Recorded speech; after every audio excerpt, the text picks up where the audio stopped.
Hello दोस्तों, नमस्कार।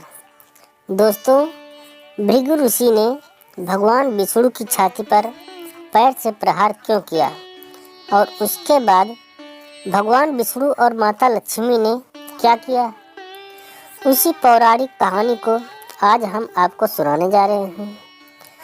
बहुत समय पहले की बात है, जब ऋषि और मुनियों ने यह जानने का निर्णय लिया कि त्रिदेवों में यानी कि ब्रह्मा, विष्णु और महेश में सर्वश्रेष्ठ कौन है।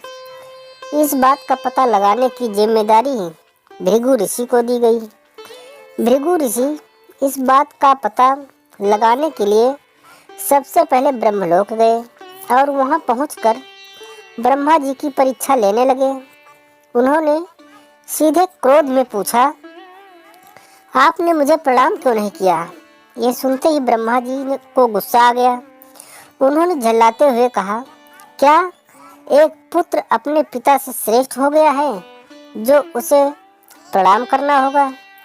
यह सुनने के बाद भृगु ऋषि उनसे कहते हैं कि मैं तो आपकी परीक्षा ले रहा था और आप मुझ पर क्रोधित हो गए। इतना कहकर भृगु ऋषि वहाँ से सीधे कैलाश चले गए। वहाँ जाकर वो नंदी से कहते हैं कि मुझे भगवान शिव से मिलना है। नंदी ने ऋषि से कहा, मैं भगवान शिव का ध्यान नहीं भंग कर सकता। ऐसा करने पर भगवान भोलेनाथ क्रोधित हो जाएंगे। नंदी का जवाब सुनकर भृगु ऋषि खुद ही शिव जी के ध्यान को भंग कर देते हैं। शिव जी का ध्यान भंग होने पर वो भी गुस्सा करते हुए भृगु ऋषि को भस्म करने की बात कहते हैं। तभी माता पार्वती उन्हें रोकती हैं और ऋषि को क्षमा करने की प्रार्थना करती हैं। शिव जी का गुस्सा देखने के बाद भृगु ऋषि सीधे कैलाश से वैकुंठ लोक चले जाते हैं। वहाँ वो देखते हैं कि भगवान विष्णु आराम कर रहे हैं और माता लक्ष्मी उनका पैर दबा रही हैं। उसी समय भृगु ऋषि सीधे भगवान विष्णु की छाती पर पैर से प्रहार कर देते हैं। इस प्रहार से भगवान विष्णु की नींद खुल जाती है और वो भृगु ऋषि से प्यार से पूछते हैं, हे ऋषिवर, मेरे कठोर शरीर से कहीं आपके कोमल पैर को चोट तो नहीं लगी।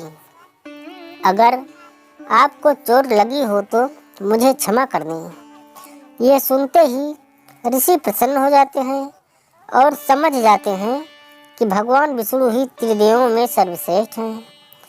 माँ लक्ष्मी ये सब देखकर गुस्से में कहती हैं, नाथ, ऋषि ने आपको पैर से मारा और आप इस तरह प्रेम भाव दिखा रहे हैं। क्रोध में वो भगवान विष्णु को छोड़कर वैकुंठ लोक से सीधे धरती पर चली जाती हैं और महाराष्ट्र के कोल्हापुर में रहने लगती हैं। माता लक्ष्मी के वैकुंठ छोड़कर चले जाने पर भगवान विष्णु को लगता है कि उनका सम्मान नष्ट हो गया है। इसी कारण से उनका मन काफ़ी अशांत रहने लगा। फिर वो माता लक्ष्मी की तलाश में धरती पर चले जाते हैं। धरती पर जाकर भगवान विष्णु श्रीनिवास नामक व्यक्ति बनकर माता लक्ष्मी को ढूंढने लगते हैं। माता लक्ष्मी को ढूंढते ढूंढते वो वेंकटचल पर्वत क्षेत्र में स्थित बकुला माई के आश्रम पहुंच जाते हैं। वहां बकुला माई ने उनका आदर पूर्वक स्वागत किया और उन्हें आश्रम में रहने के लिए कहा। उस आश्रम में भगवान विष्णु आराम से श्रीनिवास बनकर रहने लगे। कुछ दिन बाद वहां एक हाथी आ जाता है जो सबको परेशान करता है। यह देख श्रीनिवास धनुष बाण लेकर हाथी की ओर दौड़ते हैं। उन्हें आता देखकर हाथी डरकर घने जंगल में भाग जाता है। श्रीनिवास उस हाथी का पीछा करते हुए थक कर एक सरोवर के पास पेड़ की छाया में आराम करने लगते हैं और कुछ ही देर में उन्हें नींद आ जाती है। नींद में वो कुछ युवतियों का शोर सुनकर जाग जाते हैं। आंखें खोलते ही वो खुद को 5-6 युवतियों से घिरा पाते हैं। युवतियाँ श्रीनिवास को डांटते हुए बोलती हैं कि यह राजकुमारी पद्मावती का उपवन है और इस क्षेत्र में पुरुषों का आना एकदम से मना है। यहाँ तुम कैसे और किस लिए आए हो? श्रीनिवास जवाब दे ही रहे थे कि तभी उनकी नज़र वृक्ष के पीछे से झांकती राजकुमारी पद्मावती पर पड़ी। वो उसे देखते ही रह गए। वो युवतियों से बताते हैं कि मैं एक हाथी का पीछा करते हुए यहाँ पहुँचा हूँ। मुझे बिल्कुल भी पता नहीं था कि यहाँ पुरुषों का आना मना है। मुझे क्षमा कर दें। इतना कहकर वो बकुला माई के आश्रम चले जाते हैं। आश्रम आने के बाद श्रीनिवास का मन किसी भी काम में नहीं लगता। तब एक दिन बकुला माई उनसे उनकी उदासी का कारण पूछती हैं। उदास होकर श्रीनिवास पद्मावती के बारे में उन्हें बताते हैं और कहते हैं कि मैं उसके बिना नहीं रह पाऊंगा। बकुला माई उन्हें कहती हैं कि ऐसा सपना न देखिए जो पूरा ना हो सके। वो एक प्रतापी राजा चोल नरेश आकाश राज की बेटी है और आप एक आश्रम में रहने वाले कुल व गोत्रहीन युवक हैं। कुछ देर सोचने के बाद श्रीनिवास कहते हैं कि माँ, एक तरीका है, बस आपको मेरा साथ देना होगा। बकुला माई श्रीनिवास का प्यार देखकर हाँ कह देती हैं। दूसरे दिन श्रीनिवास ज्योतिष विद्या में निपुण औरत का वेश धारण करके राजा आकाश के नगर नारायणपुर पहुंचते हैं। उनकी विद्या की वजह से हर तरफ उनकी चर्चा होने लगती है। होते होते एक दिन राजा ने उन्हें अपनी बेटी पद्मावती का हाथ देखने के लिए श्रीनिवास को अपने महल बुलवाया। वहां पहुंचकर उन्होंने राजकुमारी के हाथों की रेखा देखी और कहा कि कुछ दिन पहले एक युवक से वन में तुम्हारी मुलाकात हुई थी। पद्मावती ने जवाब में हाँ कहा। महिला बने श्रीनिवास ने कहा कि उसी युवक के साथ तुम्हारा विवाह होगा। तभी पद्मावती की माँ धारणा देवी उनसे पूछती हैं कि यह कैसे होगा। तब ज्योतिषी औरत कहती है कि यह इसके भाग्य में लिखा है और ग्रह यह कहते हैं कि एक औरत उसके लिए आपकी बेटी का रिश्ता मांगने आएगी। 2 दिन बीतने के बाद बकुला माई एक तपस्विनी बनकर राजमहल गई और अपने युवा पुत्र के लिए पद्मावती के रिश्ते की बात की। तभी राजा आकाश बकुला माई को पहचान जाते हैं और उनसे पूछते हैं कि वो युवक कौन है। बकुला माई उन्हें श्रीनिवास के बारे में बताते हुए कहती हैं कि वो चंद्रवंश में जन्मा हुआ लड़का है जो मेरे आश्रम में रहता है और मुझे माँ मानता है। राजा उनकी बात सुनकर सोचने के लिए कुछ दिन का टाइम मांगते हैं। फिर राजा ने अपने राजपुरोहित को बुलाकर इस बारे में चर्चा की। सब कुछ जानने के बाद राजपुरोहित श्रीनिवास के बारे में पता लगाने में जुट जाते हैं।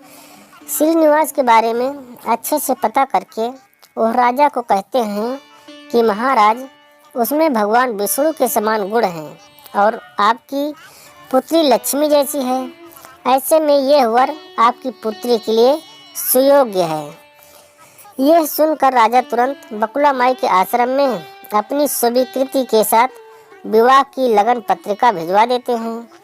श्रीनिवास और बकुला माई को राजा की मंजूरी से जितनी खुशी हुई उतनी ही चिंता होने लगी। दोनों के मन में होता है कि उनके पास शादी कराने के लिए पर्याप्त धन नहीं है और ना ही विवाह के बाद लड़की के रहने के लिए घर है। तब बकुला माई श्रीनिवास को बराह स्वामी के पास जाकर उन्हें श्रीनिवास के शादी में खर्च के लिए धन की कमी की समस्या के बारे में बताती हैं। तब बराह स्वामी 8 दिग्पाल का आवाहन करते हैं। तभी वहाँ ब्रह्मा, शंकर, इंद्र, कुबेर आदि देवता प्रकट हो जाते हैं। फिर बराह स्वामी श्रीनिवास से कहते हैं कि तुम खुद ही इन्हें अपनी समस्या के बारे में बताओ। श्रीनिवास देवताओं से बताते हैं कि मैं चोल नरेश का राजा आकाश की पुत्री पद्मावती से शादी करना चाहता हूँ, पर मेरे पास शादी के लिए धन नहीं है। मुझे क्या करना चाहिए? इंद्रदेव ये सब सुनकर कुबेर से कहते हैं कि तुम शादी के लिए इन्हें ऋण दे दो। तब कुबेर कहते हैं कि मुझे ऋण देने में कोई परेशानी नहीं है, बस ये सुनिश्चित कर दीजिए कि मुझे धन वापस कब और कैसे मिलेगा। तब श्रीनिवास ने कहा, आप चिंता ना करें, मैं कलयुग के अंत तक पूरा ऋण चुका दूंगा। फिर कुबेर ने देवताओं को साक्षी मानकर श्रीनिवास को ऋण दे दिया। उन पैसों से वो पद्मावती से बड़े धूमधाम से शादी करते हैं। तभी उनकी शादी की सूचना लेकर नारद जी कोल्हापुर पहुंच जाते हैं और माँ लक्ष्मी को सारी बातें बता देते हैं। जैसे ही माता लक्ष्मी को पता चलता है कि भगवान विष्णु जी ने श्रीनिवास बनकर पद्मावती से शादी करके वेंकटचल पर्वत पर रह रहे हैं, तो वो उदास हो जाती हैं। कुछ ही देर में वो सीधे विष्णु भगवान से मिलने के लिए वेंकटचल पहुंच जाती हैं। वहाँ वो देखती हैं कि पद्मावती बड़े प्यार से श्रीनिवास की सेवा कर रही हैं। माँ लक्ष्मी से रहा नहीं जाता और वो उन्हें बुरा भला कहने लगती हैं। आखिर में वो पद्मावती को बताती हैं कि ये श्रीनिवास नहीं बल्कि मेरे पति भगवान विष्णु हैं। तुमने इनसे विवाह कैसे कर लिया? फिर माता लक्ष्मी और पद्मावती के बीच बहुत देर तक वाद विवाद होने लगता है। यह सब देखकर श्रीनिवास को बहुत दुख हुआ और वो वहाँ से थोड़ा पीछे हटकर एक पत्थर की मूर्ति बन जाते हैं। माता लक्ष्मी और पद्मावती दोनों ये देखकर बहुत परेशान हो जाती हैं और कहती हैं कि अब श्रीनिवास किसी के नहीं रहे। तभी मूर्ति से आवाज़ आती है, हे देवियों, मैं हमेशा इस स्थान पर रहूँगा और मुझे लोग वेंकटेश्वर स्वामी के नाम से जानेंगे। मैं यहाँ रहकर अपने भक्तों की इच्छा पूरी करता रहूँगा। साथ में मुझे चढ़ाए जाने वाले धन के माध्यम से मैं कुबेर का कर्ज व ब्याज चुकाता रहूँगा। बस अब तुम दोनों झगड़ा करना बंद कर दो। इतना सुनने के बाद लक्ष्मी और पद्मावती उनसे क्षमा मांगती हैं।